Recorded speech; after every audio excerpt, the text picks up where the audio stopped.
जय श्री कृष्ण। श्रीमद् भगवत गीता अध्याय 15 पुरुषोत्तम योग। आगे सुनते हैं। आत्म साक्षात्कार को प्राप्त प्रयत्नशील योगी जन यह सब स्पष्ट रूप से देख सकते हैं, लेकिन जिनके मन विकसित नहीं है और जो आत्म साक्षात्कार को प्राप्त नहीं है, वे प्रयत्न करके भी यह नहीं देख पाते कि क्या हो रहा है। तात्पर्य, अनेक योगी आत्म साक्षात्कार के पद पर होते हैं, लेकिन जो आत्म साक्षात्कार को प्राप्त नहीं है वह यह नहीं देख पाता कि जीव के शरीर में कैसे कैसे परिवर्तन हो रहे हैं। इस प्रसंग में योगिन शब्द महत्वपूर्ण है। आजकल ऐसे अनेक तथाकथित योगी हैं और योगियों के तथाकथित संगठन हैं, लेकिन आत्म साक्षात्कार के मामले में वे शून्य हैं। वे केवल कुछ आसनों में व्यस्त रहते हैं और यदि उनका शरीर सुगठित तथा स्वस्थ हो गया तो वे संतुष्ट हो जाते हैं। उन्हें इसके अतिरिक्त कोई जानकारी नहीं रहती। वे यत्न तो ये प्रकृत्यात्मान कहलाते हैं। यद्यपि वे तथाकथित योग पद्धति का प्रयास करते हैं, लेकिन वे स्वरूप सिद्ध नहीं हो पाते। ऐसे व्यक्ति आत्मा के देहांतरण को नहीं समझ सकते। केवल वे ही ये सभी बातें समझ पाते हैं जो सचमुच योग पद्धति में रमते हैं और जिन्हें आत्मा, जगत तथा परमेश्वर की अनुभूति हो चुकी है। दूसरे शब्दों में जो भक्ति योगी हैं वे ही समझ सकते हैं कि किस प्रकार से ये सब कुछ घटित होता है। सूर्य का तेज जो सारे विश्व के अंधकार को दूर करता है, मुझसे ही निकला है। चंद्रमा तथा अग्नि के तेज भी मुझसे उत्पन्न है। तात्पर्य, अज्ञानी मनुष्य यह नहीं समझ पाता कि यह सब कुछ कैसे घटित होता है, लेकिन भगवान ने यहाँ पर जो कुछ बतलाया है उसे समझकर ज्ञान प्राप्त किया जा सकता है। प्रत्येक व्यक्ति सूर्य, चंद्रमा, अग्नि तथा बिजली देखता है। उसे यह समझने का प्रयास करना चाहिए कि ये चाहे सूर्य का तेज हो या चंद्रमा, अग्नि अथवा बिजली का तेज, ये सब भगवान से ही उद्भूत हैं। कृष्ण भावनामृत का प्रारंभ इस भौतिक जगत में बद्ध जीव को उन्नति करने के लिए काफी अवसर प्रदान करता है। जीव मूलतः परमेश्वर के अंश हैं और भगवान यहाँ पर इंगित कर रहे हैं कि जीव किस प्रकार भगवत धाम को प्राप्त कर सकते हैं। इस श्लोक से हम यह समझ सकते हैं कि सूर्य संपूर्ण सौरमंडल को प्रकाशित कर रहा है। ब्रह्मांड अनेक हैं और सौरमंडल भी अनेक हैं। सूर्य, चंद्रमा तथा लोक भी अनेक हैं, लेकिन प्रत्येक ब्रह्मांड में केवल एक सूर्य है। भगवत गीता में 10.21 में कहा गया है कि चंद्रमा भी एक नक्षत्र है। सूर्य का प्रकाश परमेश्वर की आध्यात्मिक आकाश में आध्यात्मिक तेज के कारण है। सूर्योदय के साथ ही मनुष्य के कार्यकलाप प्रारंभ हो जाते हैं।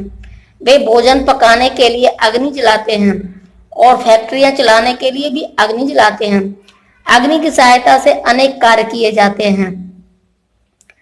अतः सूर्योदय, अग्नि तथा चंद्रमा की चांदनी जीवों को अत्यंत सुहावने लगते हैं। उनकी सहायता के बिना कोई जीव नहीं रह सकता। अतः यदि मनुष्य जान ले कि सूर्य, चंद्रमा तथा अग्नि का प्रकाश तथा तेज भगवान श्री कृष्ण से उद्भूत हो रहा है, तो उसमें कृष्ण भावनामृत का सूत्रपात हो जाता है। चंद्रमा के प्रकाश से सारी वनस्पतियां पोषित होती हैं। चंद्रमा का प्रकाश इतना आनंदप्रद है कि लोग सरलता से समझ सकते हैं कि वे भगवान कृष्ण की कृपा से ही जी रहे हैं। उनकी कृपा के बिना न तो सूर्य होगा, न चंद्रमा, न अग्नि, और सूर्य, चंद्रमा तथा अग्नि के बिना हमारा जीवित रहना असंभव है। बद्ध जीव में कृष्ण भावनामृत जगाने वाले ये ही कतिपय विचार हैं। मैं प्रत्येक लोक में प्रवेश करता हूं और मेरी शक्ति से सारे लोग अपनी कक्षाओं में स्थित रहते हैं। मैं चंद्रमा बनकर समस्त वनस्पतियों को जीवन रस प्रदान करता हूं। तात्पर्य, ऐसा ज्ञात है कि सारे लोग केवल भगवान की शक्ति से वायु में तैर रहे हैं। भगवान प्रत्येक अणु, प्रत्येक लोक तथा प्रत्येक जीव में प्रवेश करते हैं। इसकी विवेचना ब्रह्म संहिता में की गई है। उसमें कहा गया है कि परमेश्वर का एक अंश परमात्मा लोकों में, ब्रह्मांड में, जीव में तथा अणु तक में प्रवेश करता है। अतः उनके प्रवेश करने से प्रत्येक वस्तु ठीक से दिखती है। जब आत्मा होता है तो जीवित मनुष्य पानी में तैर सकता है, लेकिन जब जीवित स्फुलिंग इस देह से निकल जाता है और शरीर मृत हो जाता है तो शरीर डूब जाता है। निसंदेह सड़ने के बाद यह शरीर तिनके तथा अन्य वस्तुओं के समान तैरता है, लेकिन मरने के तुरंत बाद शरीर पानी में डूब जाता है। इसी प्रकार ये सारे लोग शून्य में तैर रहे हैं और यह सब उनमें भगवान की परम शक्ति के प्रवेश के कारण है। उनकी शक्ति प्रत्येक लोग को उसी तरह थामे रहती है जिस प्रकार धूल को मुट्ठी में बंद रहने पर धूल के गिरने का भय नहीं रहता, लेकिन ज्यों ही धूल को वायु में फेंक दिया जाता है वह नीचे गिर पड़ती है। इसी प्रकार ये सारे लोग जो वायु में तैर रहे हैं वास्तव में भगवान के विराट रूप की मुट्ठी में बंधे हैं।